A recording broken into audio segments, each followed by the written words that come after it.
Okay, maybe we can start. It's 10 on the dot in the interest of maximizing the time that we have with our absolutely wonderful guest today, Professor al-Harithi. I'll just maybe take a minute or so to introduce her as well as what we're doing today and the initiative, and then I will pass the floor on to her.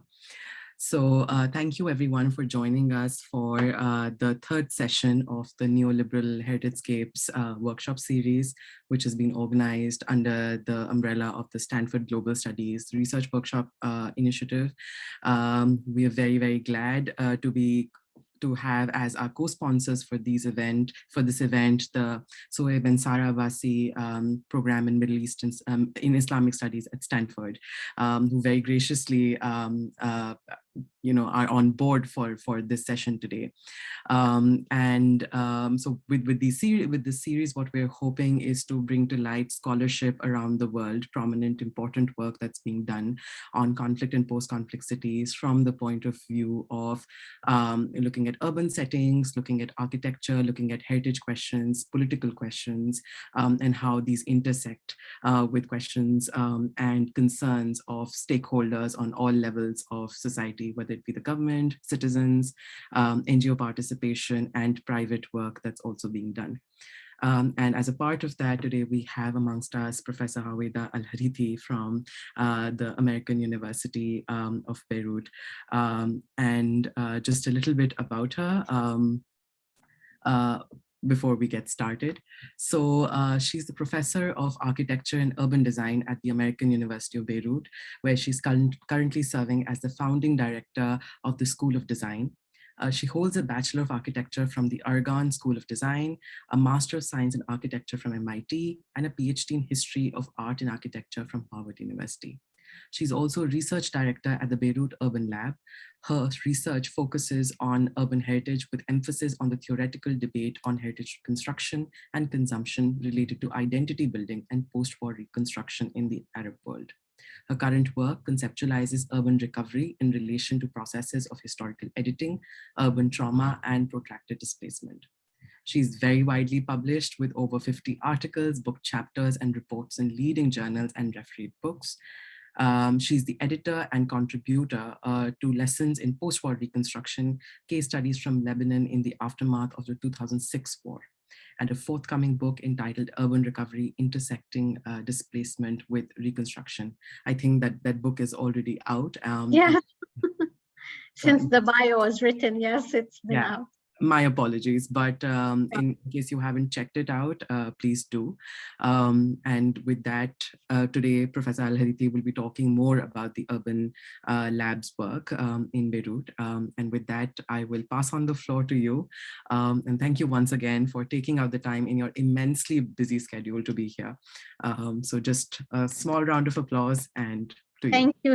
Thank you so much for the invitation. I'm happy to be with you and with the audience, and I hope today will be a very fruitful discussion. I will focus today on our current work at the Beirut Urban Lab, which is dealing with the post-port blast in Beirut, which happened in August 4th of 2019. And I'm going to use really a current project that we are doing to demonstrate our position. But let me first introduce you to our lab. The Beirut Urban Lab was established in 2018-19 at the American University of Beirut, where colleagues and I got together to really mark a kind of institutionalization of work that we've already been doing together since 2006, post-war reconstruction. We started a unit at the Department of Architecture and Design, and we continued to work together until we established the Beirut Urban Lab as a collaborative interdisciplinary space that focuses on urban issues, really, and uses Beirut as its actual lab because many of our inquiries engage the city of Beirut, although we also deal with regional scope of work. Our tracks of research are focused around our own specialties. These are the four main tracks: the social value of land, which Mona Fawaz focuses on. Planning actors and scales is the specialty of Mona Harib. I deal mostly with urban recovery, and Ahmed Gharbiya deals with critical mapping. He's a graphic designer, but really we work across each other's focuses, and we work collaboratively. Especially after the blast, we have been working together on the projects of post-blast recovery in Beirut. The post-recovery issues have been with us for a long, long time. We all came into the academic world and to AUB in the 90s, some of us later, of course, but with the whole debate around the Reconstruction project in downtown Beirut after the Civil War, and the debates around establishing a private real estate company, Solidaire, to do the Reconstruction project, which privatized a large chunk of the heart of the capital city. And there were debates, of course, about the ongoing erasure that the Reconstruction also carried through even after the war. Then the debates around the 2000 Israeli attacks on the south of Lebanon and on the southern suburb of Beirut that left many villages and towns totally damaged. And the whole issue also of how to integrate heritage. How do we propose a more localized and participatory model for the Reconstruction? Then, of course, the unfortunate sequence of wars offer us case studies. Neighboring Syria witnessed the war in 2011 onwards, and we engaged also with Aleppo through our studios at the graduate program. So as you can see, there is a clear track in the Beirut Urban Lab that focuses on recovery. That is also reflected on each time we engage with reconstruction and recovery projects. We try to write reflectively about them, theorize about them, and then, of course, go cyclically to other projects. And the discourse has evolved from one that is focused on reconstruction to one that tries to reconceptualize urban recovery. And that's the topic of the last book called Urban Recovery that I edited. And that helped us kind of arrive at a position that we take when we argue post-blast or post-war recovery. What do we mean by that? Of course, for us, urban recovery is a process that is triggered by ruptures and trauma. It could be even a planning rupture. It doesn't have to be a war. Sometimes we have planning projects that are top-heavy or erasure projects that create rupture in the city's narrative. Other times it's an occupation, like we see in the occupied territories in Palestine.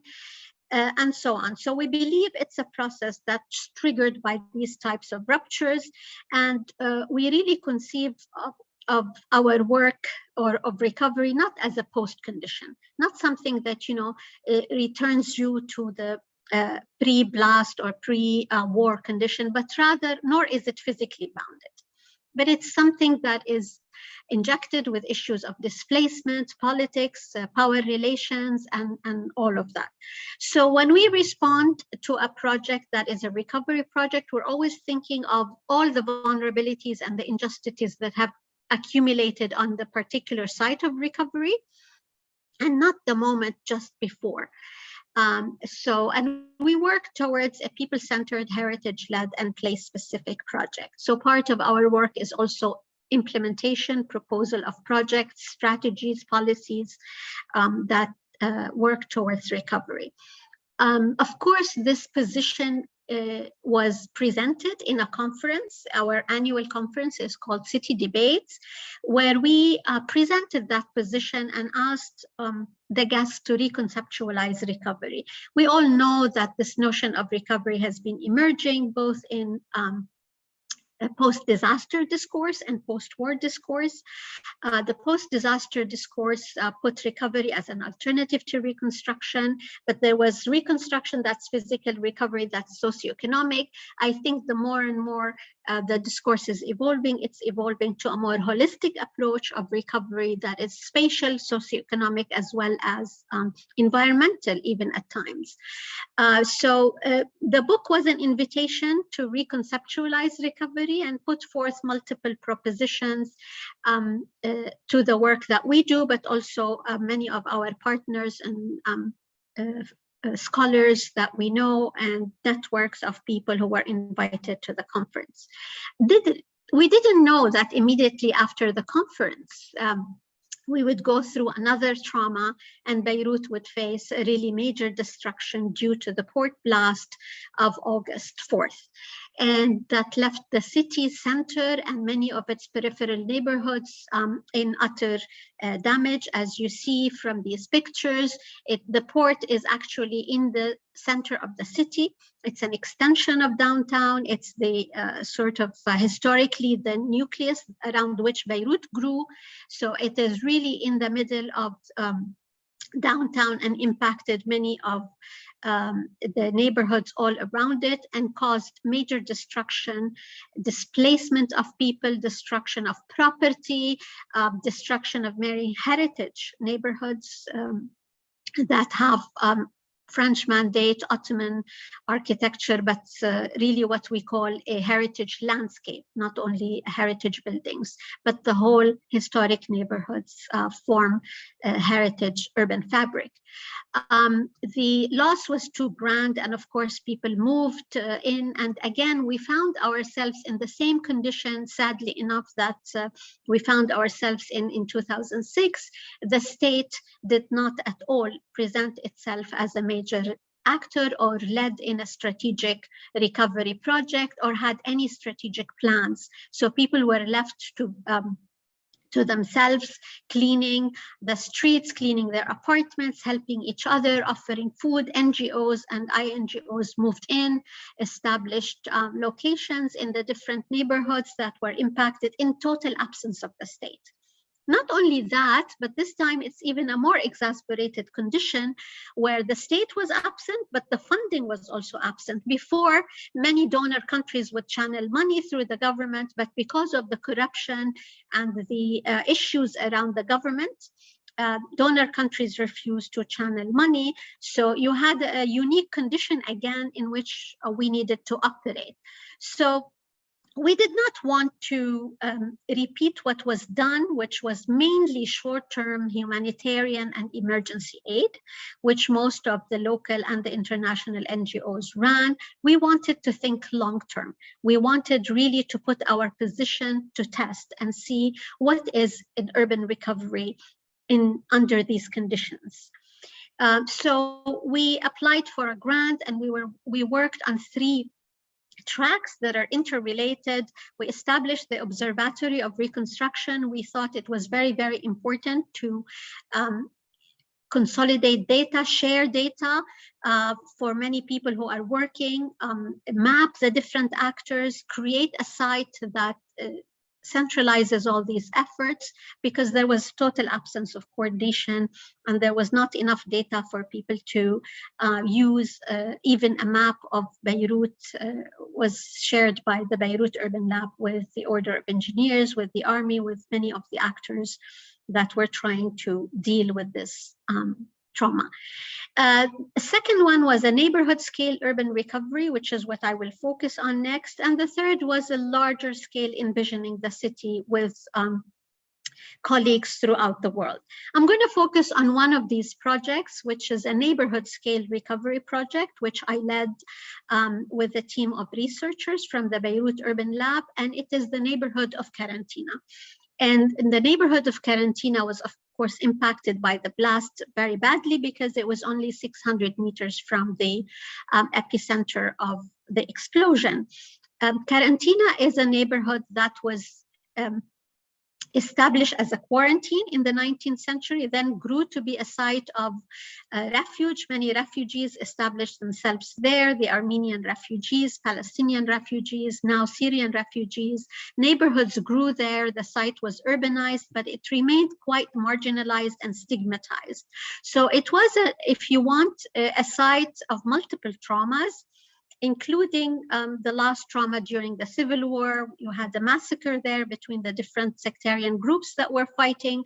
So we wanted to deal with urban recovery, understanding that historical depth and accumulation of trauma, and not really just go to a post condition, but really think of the accumulation of the vulnerabilities and the injustices and intervene so as to alleviate that.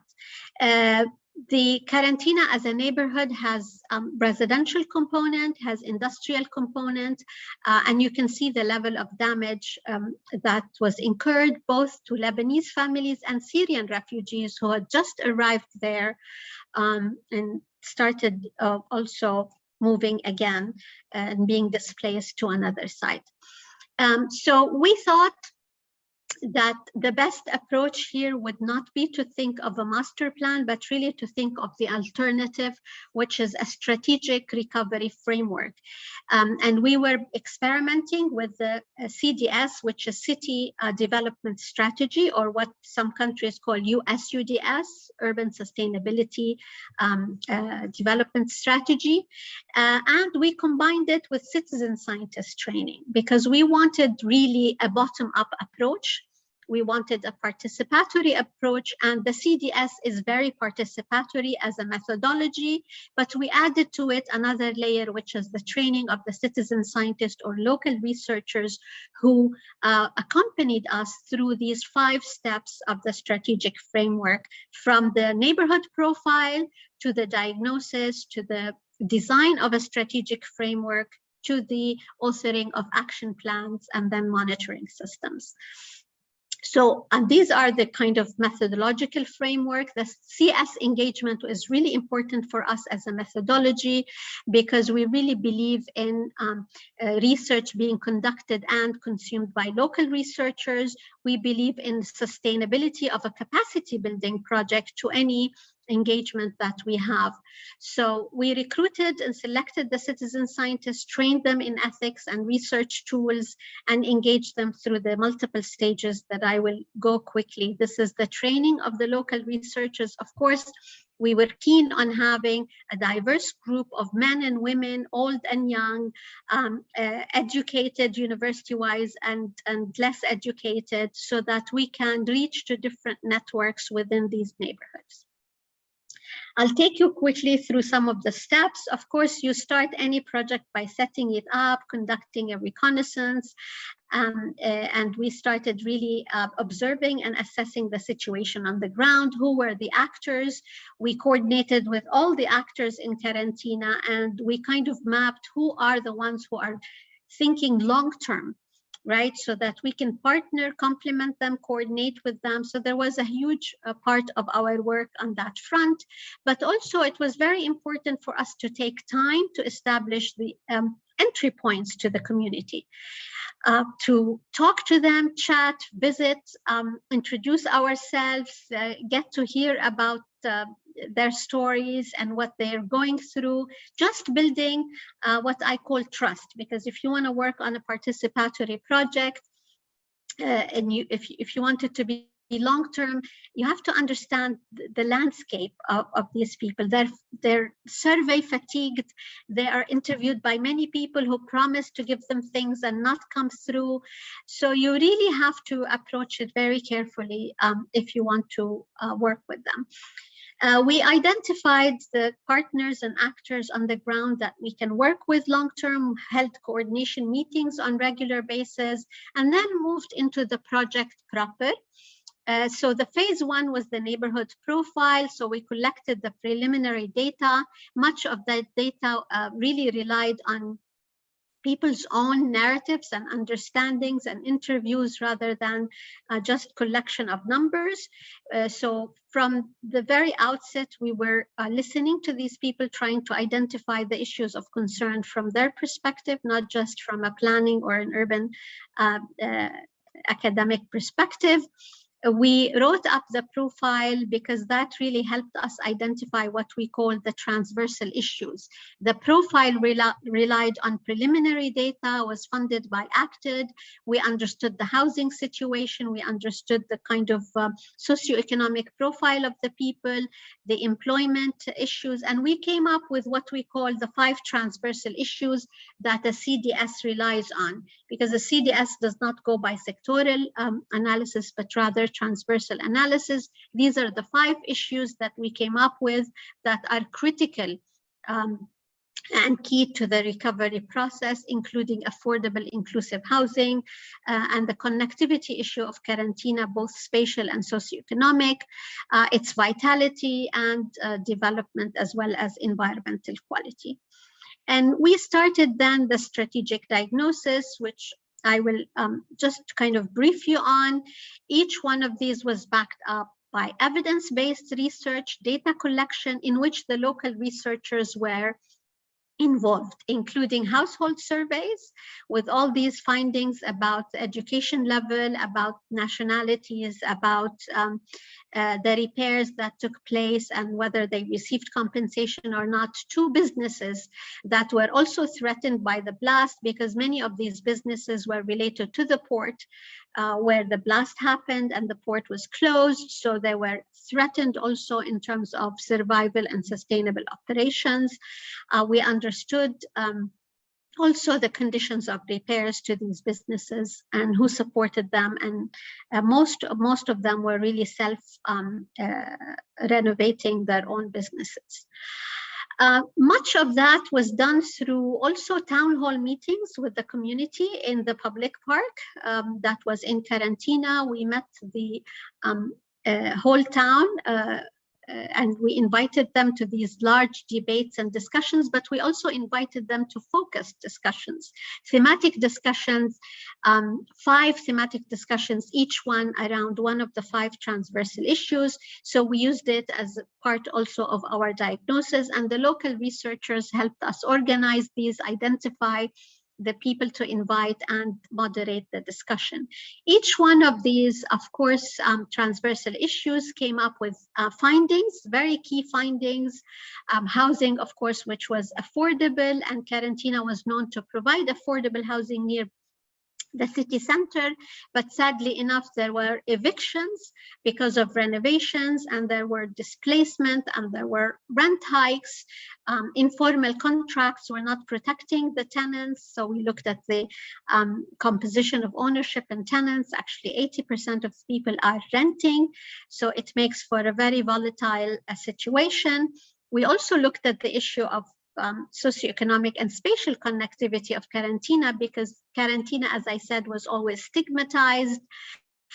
It has a diverse community of people, from Syrian refugees to Lebanese, Christians, Sunnis, what have you. But actually, each group lives on an enclave within Karantina, so the diversity can be a little misleading. And you see the 3 neighborhoods in the graph to your right.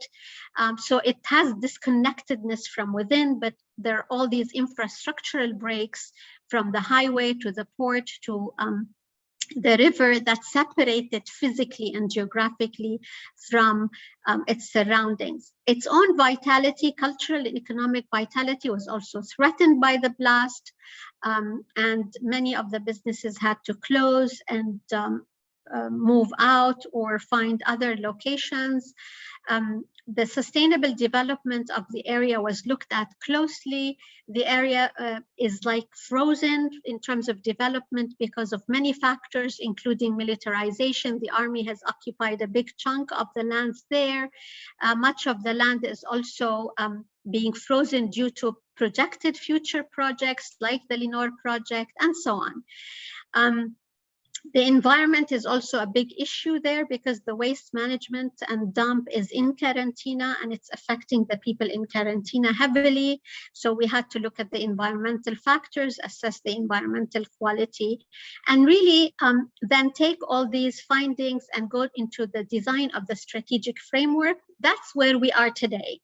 So having finished all the data collection and analysis, today we've just finished designing the strategic framework, and we're beginning in parallel to think of action plans. But I'm going to share with you one pilot action plan to close with, because it's a pilot plan, that action plan that we wanted to do in parallel to the study for many reasons. Because we believe our study will take a long term to finish, will take a long term to be implemented.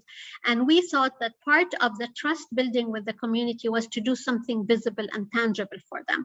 And we also believe, like I said, with our position, that any recovery process needs an entry point. And I believe that The shared community spaces are an entry point to the recovery because it's shared and it can be inclusive and just. So we went with our position, tested it on the ground, and we opted to focus on community spaces as catalyst for that recovery process to be unleashed through the strategic framework. And we decided that we want to really do community spaces, but use these community spaces to connect the sub-neighborhoods. So each community will have a space of its own, but we will connect them through a spine to kind of really create more of shared public realm, which is quite absent in this neighborhood. So we started again from the bottom up. We started reading their socio-spatial practices. What are their socio-spatial practices? What are the practices? Where are they geographically located? We generated heat maps that show where people socialize, but also where people also use as leisure spaces. What are the different activities? We mapped those. We mapped the activities that use the public realm in relation to commercial and industrial activities, but also the recovery activities themselves. Many NGOs and INGOs located themselves in the public realm and became magnets, social magnets, just like the other spaces. And we created a map that shows where are the intensity points, because that would be where we want to locate ourselves, reach the majority of the people, and understand the landscape of their practices. So we began to conceptualize the project, but also as a project that is part of a network rather than just one or two community spaces. So we thought of a spine that links, each one of these squares is a sub-neighborhoods. They actually don't connect. So we were thinking each one would have a community space, but link them through a spine that goes through the public park, and that is plugged into all the community magnet points. But think of it as an overall vision that can be phased over time. And we coordinated this vision with other actors. So ILO had funding for the sidewalks, and we gave them a chunk of this. We did one community space, UN Habitat did another. And we thought collectively we can all translate this vision together. And so a lot of it was coordination with other actors. A lot of it was also workshops with the community towards a vision, a shared vision for the public realm, but also actually co-designing the spaces. Each community space was then designed with the community through what I call these co-design workshops. We drew with them, we sat in these spaces where they aggregate, and we did many iterations of drawings and models to illustrate what they want and to arrive at exactly what they envision for their community space, and then implement it with them. This was a very interesting learning experience for us because drawings and models sometimes don't cut it. We had to really sit with them in front of their shops and see what their threshold looks like and what they want for it, but also moved into a process of inauguration to give them pride and for them to take ownership of the project themselves, to explain it to others. We started a funding campaign with them, and finally implemented this one project, which is currently being finalized with the community. One thing I will close with, and I'm trying to keep to the half hour I promised. One thing we also did that community engagement happened at multiple levels, from town hall meetings to citizen scientists to focus groups and so on. But we also issued an agreement with the contractor to hire the skilled labor in the neighborhood to work on these projects as a source of income, but also as capacity building. So even in the implementation phase, we tried to engage the local carpenters, the local stonemasons in the project. And this allows them also to sustain themselves and find work jobs with these companies as they move forward.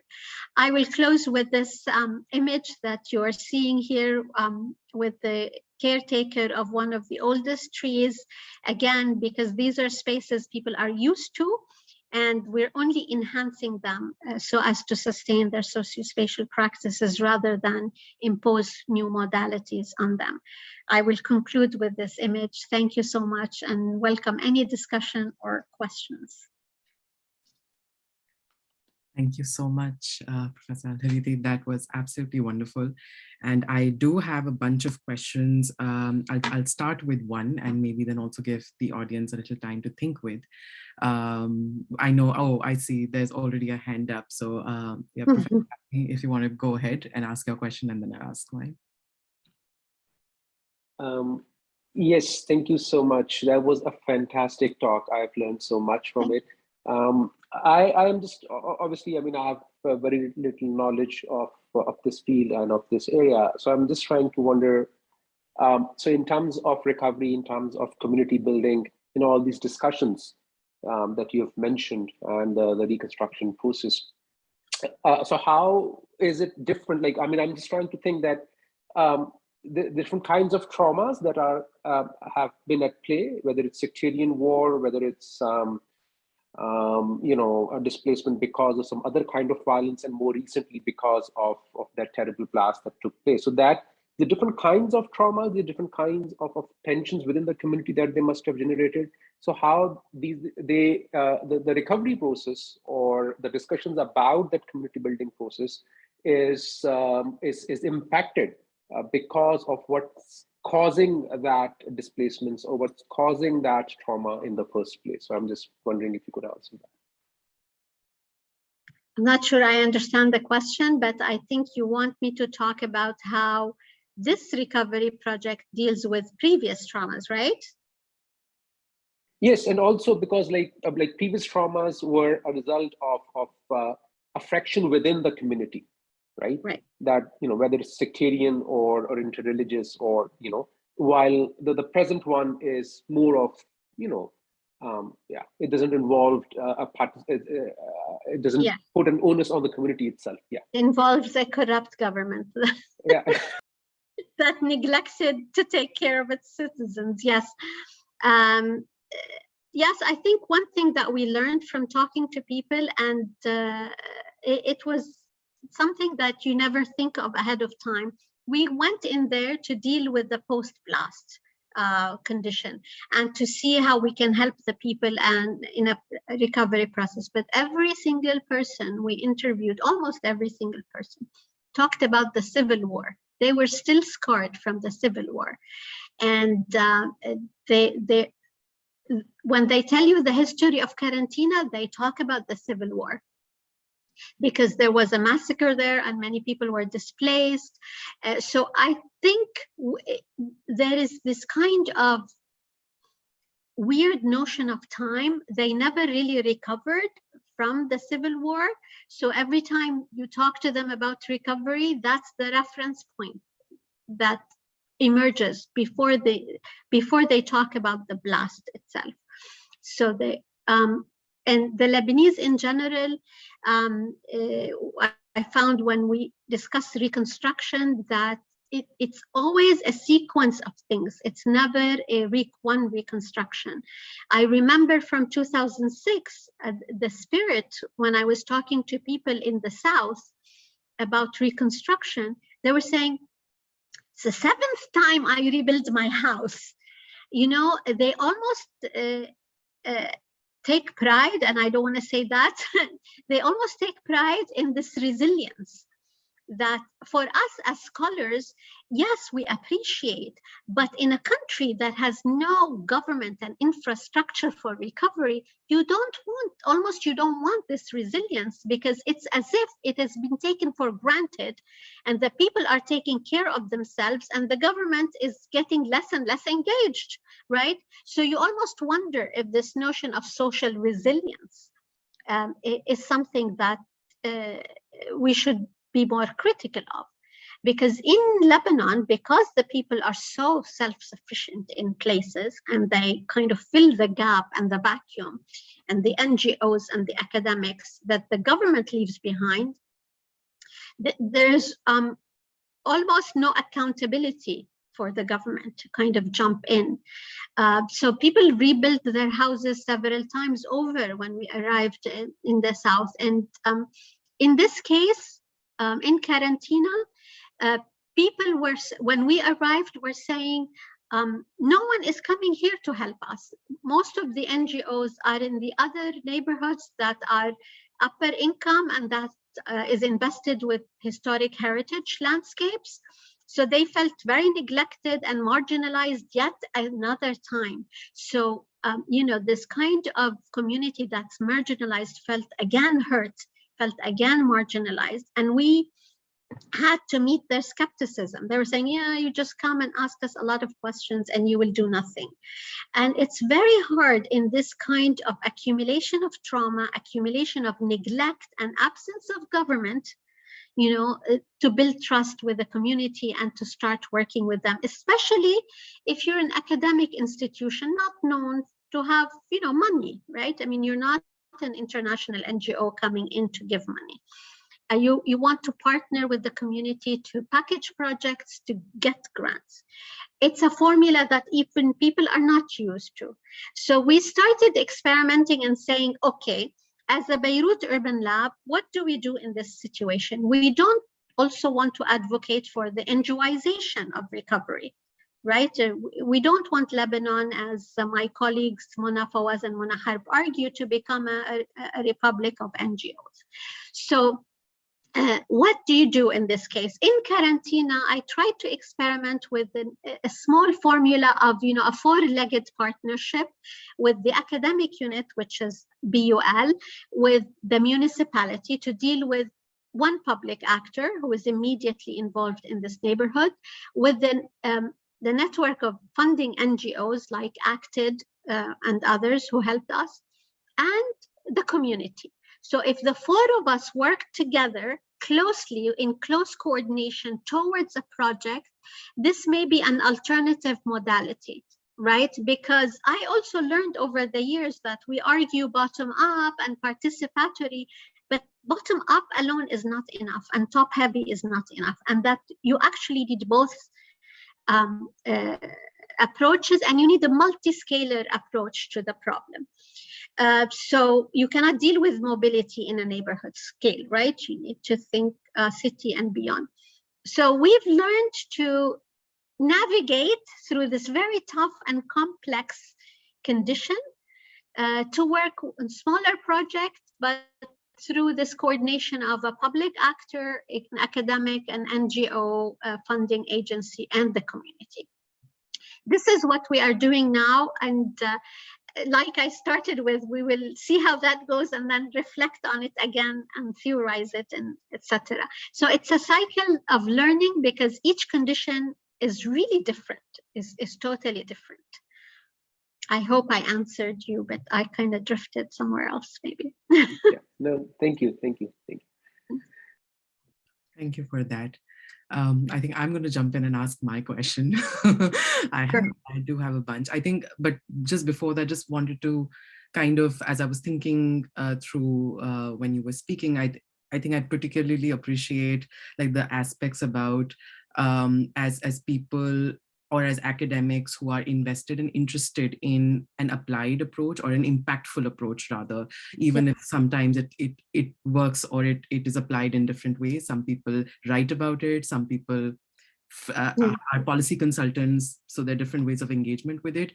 But the fact is how important it is to kind of go on the ground and really know who is it that this work is for, which kind sometimes comes into contrast or conflict with more expert notions of how one should go about these things. So I really appreciated your approach, and as well as the Urban Lab's work on that. And the second, your discussion on just the idea of these accumulated vulnerabilities. And I think even in I guess like all of us can appreciate that even better in a pandemic / post-pandemic stage, where what COVID brought to the fore all around the world is that a pandemic or an epidemic does not create vulnerabilities by itself. It also enhances and emphasizes on existing ones. Kind of governments and other actors, political, social, otherwise, could afford to sweep under the rug prior, but when things come to a crisis, that's when the root cause of problems need to be. So I really appreciated that. And to that end, like, I had 3 questions. I'll start with one, and then we'll open it to the audience. And if not, then we'll come back to that. I think one was just, I was interested in knowing that, especially in a conflict zone where you have, it's not even a matter of you can theoretically or consciously expect that your material landscape will be destroyed simply because that's the life you've been living so far. And everybody creates psychological, emotional, academic instruments to be able to deal with that. But especially from the point of view of going and rebuilding and urban recovery, as you're talking about, how is it that you think the Urban Lab or just people who are involved in similar work deal with the fact that with every blast or every eradication of material, there's a pre-existing material memory that goes away forever? And while, even though community-based partnerships and engagements help very much in eradicating previous vulnerabilities and building working on contemporary material memory, how do you think you grapple with the question of a historical or a pre-existing material landscape that no longer resides in contemporary memory? Is that something that is even a part of urban recovery in the first place, or that's just something that's lost that one has to live with in a perpetually conflict-based landscape? Okay, thank you for your comments. I wish I presented another project, which is more heritage-led, which is in other neighborhoods that we did for UNESCO.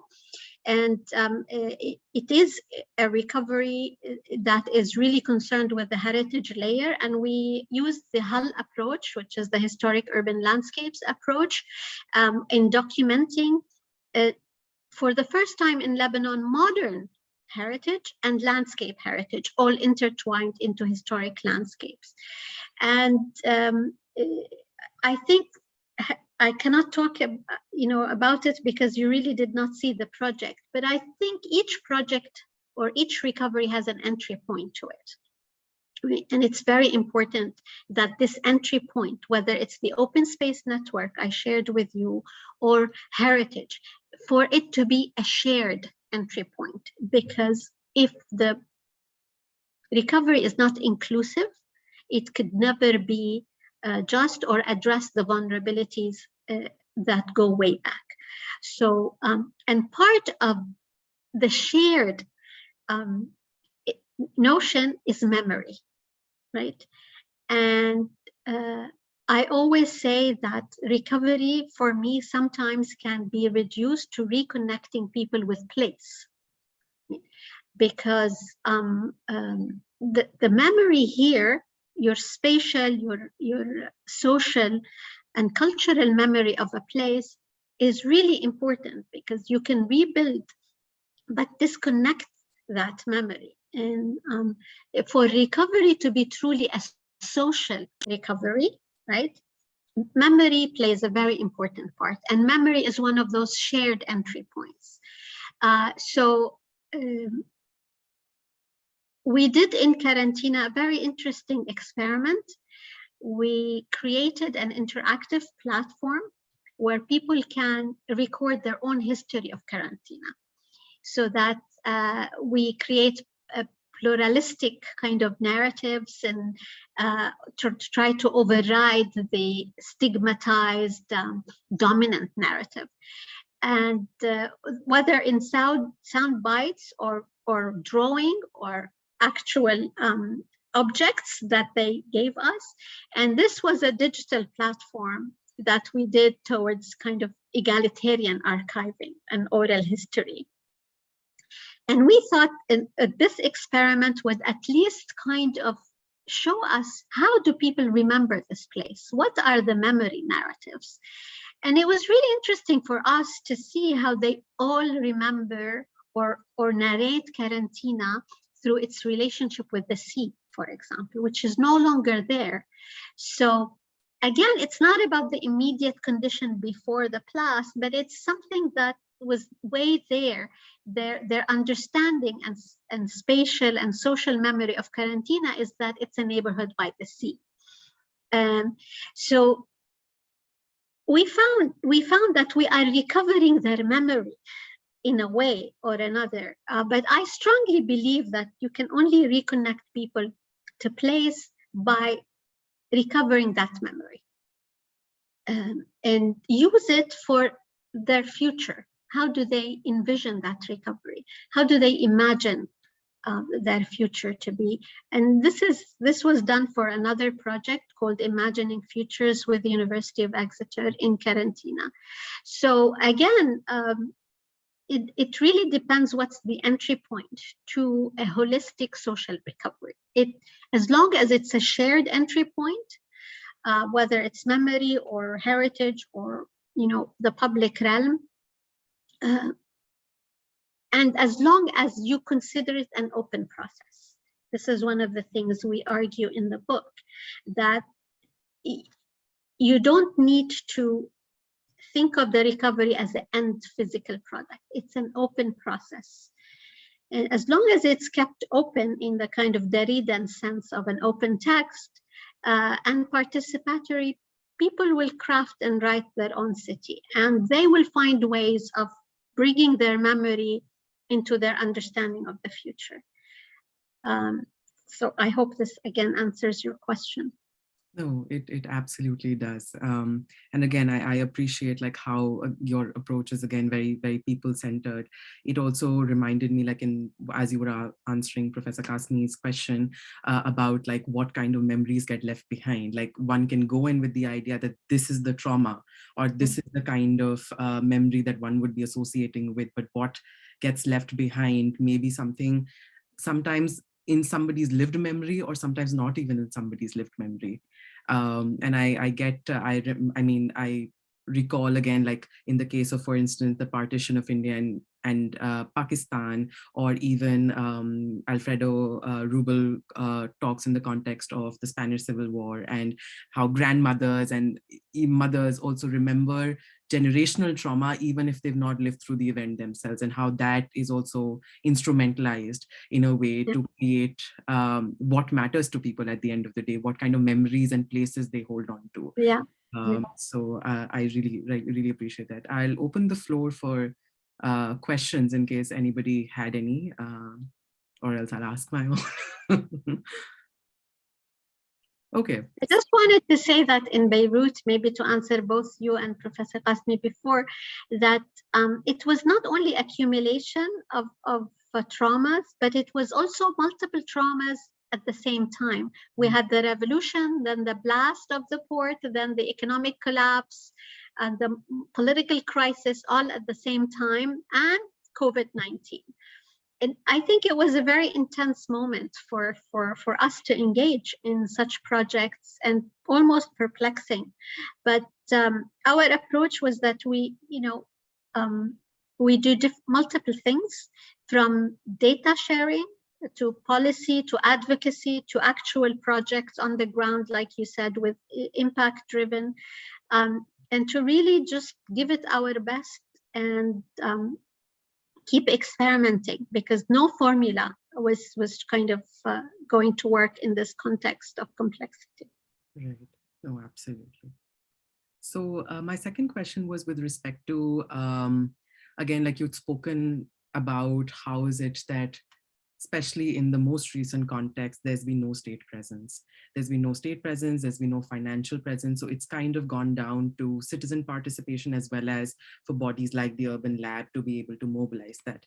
And I think that got me thinking about, ideally, in the state and the NGO/private body work towards should be citizen oriented, but it should also be an interdependent partnership. Like one feeds the other. But in this case, you see one aspect of that partnership being completely non-existent. So I was wondering about how is it that the Urban Lab and also similar bodies negotiate that or kind of come to terms with that in terms of their own functioning as well. Like one is mere logistics. Yeah. How do you get that political, legal, policy-based authority to be able to carry out their work, your work, especially when needing to collaborate with international actors for funding, for expertise, or for like other kinds of support when the state is not there, when that is generally what happens in other parts of the world.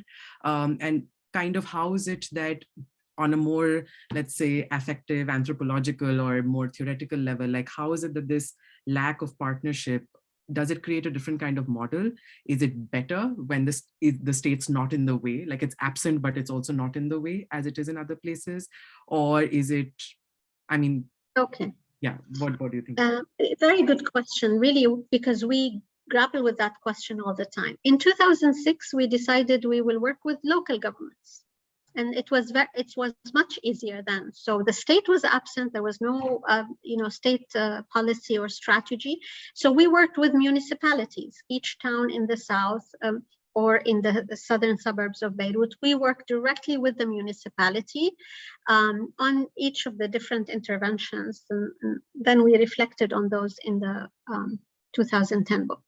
But in this situation, we also raised all these questions that you've raised. And I think that the best answer I can give you is that throughout our discussions, we made a point that we have to work with a public actor and that we have to empower public actors and make a distinction between the state and public actors.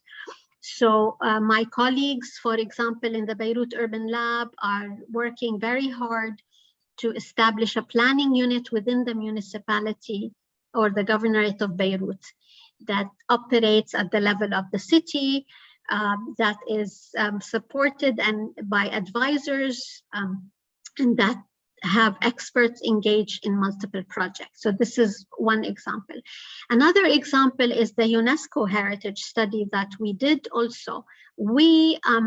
We're working very closely with the Department of Antiquities or the General Directorate of Antiquities. They were actually the beneficiaries of our study, right? So this is also, again, part of the building of their capacity, empowering them to make decisions, to come up with a legal framework to protect and operate and manage heritage sites. With Karantina, we're working with the municipality as well. But only in terms of coordination. So we try in each of the projects to really involve at least one local public actor. And this we find is an interesting kind of mid-level solution because we also don't want the top heavy. Like you said, it's not necessarily the ideal solution, for the state to come in, and we have that in many countries.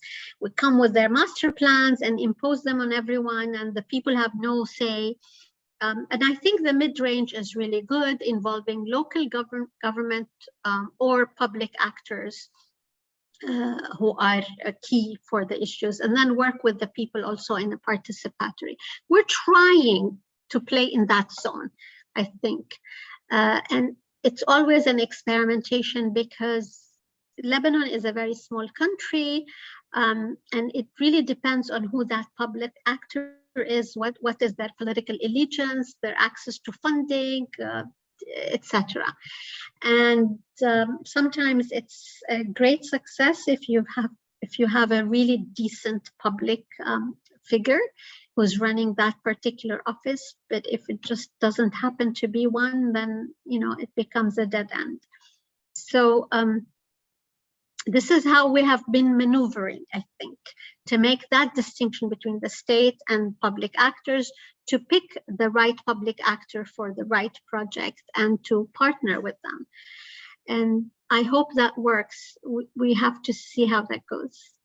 Right. No, I hope so too. And also, like, when something, it's all about context, like, again, just public actors, like you're saying, not just having correct political allegiances, but also being contextually embedded or wanting to be immersed in that kind of setting makes all the difference in the world. Yeah, because in Lebanon, sometimes you have the studies, you have the experts, you have the funding, and the projects don't go through.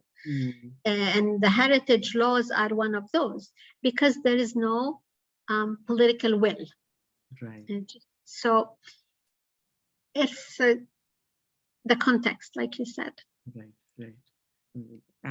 Okay, so my last call, okay, then I'll ask my last question. And we have just enough time for the last one. I think this was more pedagogical and more in terms of because I'm in anthropology, and my background's in history, and most of our audience today also belongs to that sort of background. So I think I was just wondering, there are certain disciplines which are very well positioned to go and do applied work. I think urban design architecture is one, conservation is one, and there are some disciplines who struggle a little bit, or that's the kind of site of conversation that sometimes divides academics. What is the role that we play? Are we the people who observe things and point out what's not going correctly in the world, or should we also participate in the correctness and non-correctness of those things? Yeah. And I think like what you've laid out with your project is that clearly you're on the side of the applied impact. You need to go on the ground, get your hands dirty. No, we have this discussion internal, because the four of us are quite different. We have a political scientist background, interdisciplinary planning. We have a planner. I'm an architect, urban design. We have a graphic designer, and we all discuss this all the time. But we allow for diversity. You know, some of us believe in kind of sharing information, taking a critical stand, providing data, observing and analyzing, and others believe in more, you know, impacts, applied impact oriented. They're all impact oriented, of course, and others believe in like Ahmed Gharbiya's work, critically visualizing these issues to reach a wider audience and to provoke more discussions and debates. So there are different ways of really making impact, but we have this discussion internal. We don't necessarily buy into one, you know, school of thought. No, very happy to know, because again, like these are questions that there's an instinct also, and I mean, I'm apart from Professor Kasmi, like all the other participants on the call we're all PhD students, and we are also learning how to go about and like carry out research. And the initial instinct is also, when you can make a change, should you step into that, or should you just, you know, step back and be like, you know, your job is to get things together and rather identify the actors and participants who can make a change. But thank you so much for your work. Really, thank you for the very engaging discussions. I really appreciate it. Oh, thank you. The pleasure was completely ours, and we're very punctual and almost on time. So I will take this opportunity to formally thank you and for presenting your wonderful work and really contributing to our discourse on learning more about landscapes that we also hear about more from an external lens.